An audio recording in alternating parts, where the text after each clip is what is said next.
મુખ્યમંત્રી ભૂપેન્દ્રભાઈ પટેલ બનાસકાંઠામાં ભારે વરસાદથી પ્રભાવિત સરહદી ગામોની મુલાકાતે વાવ એપીએમસીમાં ગ્રામજનો સાથે સંવાદ અને રાત્રિ રોકાણ। મુખ્યમંત્રી ભૂપેન્દ્રભાઈ પટેલે ભારે વરસાદ પ્રભાવિત બનાસકાંઠા જિલ્લાના સુઈગામના અસરગ્રસ્ત વિસ્તારોની જાત મુલાકાત લઈ સમગ્ર સ્થિતિનો જાયજો મેળવ્યો છે। મુખ્યમંત્રી ગુરુવારે બપોરે સુઈગામ પહોંચ્યા હતા અને સુઈગામ સામૂહિક આરોગ્ય કેન્દ્રના આશ્રય સ્થાનમાં આશરો લઈ રહેલા પૂર અસરગ્રસ્તો સાથે વાતચીત કરીને તેમને અપાતી સગવડ તેમજ પૂરથી થયેલા નુકસાનની વિગતો જાણી હતી અને સરકાર આ પૂરની પરિસ્થિતિમાં તેમની પડખે હોવાનો અહેસાસ કરાવ્યો હતો। મુખ્યમંત્રી સુઈગામમાં વરસાદી પાણી ભરાયેલા વિસ્તારોમાં અને જલોત્રા સબસ્ટેશન પણ ગયા હતા અને વરસાદથી ઊભી થયેલી સ્થિતિથી અવગત થયા હતા। મુખ્યમંત્રીએ અસરગ્રસ્ત બનાસકાંઠા જિલ્લાના વાવમાં ગુરુવારે રાત્રિ રોકાણ કરીને ગ્રામજનો સાથે સંવાદ કર્યો હતો અને પરિસ્થિતિની વિગતો મેળવી હતી।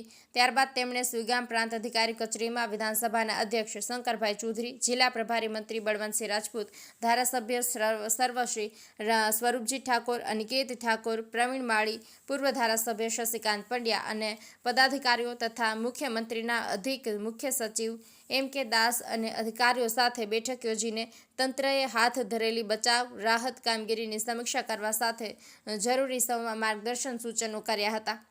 તેમણે વરસાદી અસરગ્રસ્તોને કેશ ડોલ્સની ચૂકવણી ગુરુવારે સાંજથી જ શરૂ કરી દેવા અને ઘરવખરી સહાય ચૂકવવા એસઓપી બનાવીને તે મુજબની સહાય ચૂકવવા દિશા નિર્દેશ આપ્યા હતા। પશુધન મૃત્યુના કિસ્સામાં સહાયની ચૂકવણી વેટરનરી ઓફિસ દ્વારા ખરાઈ કરીને ચૂકવાય તે માટે સૂચનાઓ આપી હતી। સુઈગામ સહિતના સરહદી ગામોમાં કનેક્ટિવિટી પૂર્વવત કરવાના આયોજનને અગ્રતા આપવા તેમણે વહીવટીતંત્રને જણાવ્યું હતું।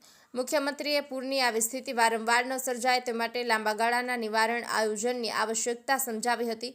આ સમીક્ષા બેઠકમાં બનાસકાંઠા જિલ્લા કલેક્ટર મિહિર પટેલે સુઈગામ, વાવ, થરાદ અને ભાભરમાં 3416 ચોરસ કિલોમીટર વિસ્તારના 296 જેટલા ગામોને આ ભારે વરસાદથી અસર પહોંચી હોવાની વિગતો પ્રેઝન્ટેશન દ્વારા આપી હતી। અસરગ્રસ્ત વિસ્તારોમાં રેસ્ક્યુ અને સ્થળાંતરની વિગતો આપતા આ પ્રેઝન્ટેશનમાં જણાવવામાં આવ્યું હતું કે 4 તાલુકાઓમાં કુલ 228 લોકોનું રેસ્ક્યુ અને 6800થી વધુ અસરગ્રસ્તોનું સલામત સ્થળે સ્થળાંતરણ કરવામાં આવેલું છે। એટલું જ નહીં, એનડીઆરએફની 2 ટીમ અને એસડીઆરએફની 3 ટીમ સ્થાનિક પ્રશાસનની મદદ માટે તૈનાત છે। રાજ્ય સરકાર દ્વારા 15 કિલો ખાદ્ય સામગ્રીની એક એવી 18,000 કિટ્સ અસરગ્રસ્ત વિસ્તારોમાં નાગરિકોને પહોંચાડવા માટે રવાના કરવામાં આવ્યું છે।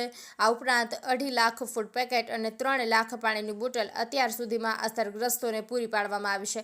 અસરગ્રસ્ત તાલુકાઓમાં બધા જ સબસ્ટેશનમાં વીજ પુરવઠો કાર્યરત છે અને 213 ગામોમાં વીજ પુરવઠાને અસર પડી હતી તે દુરસ્ત કરીને 181થી વધુ ગામોમાં પુરવઠો પૂર્વવત થઈ ગયો છે।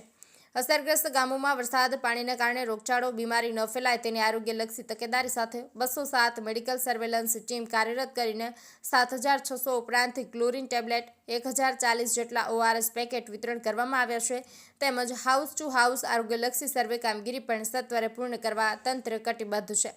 વિધાનસભા અધ્યક્ષ શંકરભાઈ ચૌધરીએ પાણીનું ક્લોરિનેશન મૂળ સોર્સથી જ કરાવીને વિતરણ વ્યવસ્થાની હિમાયત કરી હતી।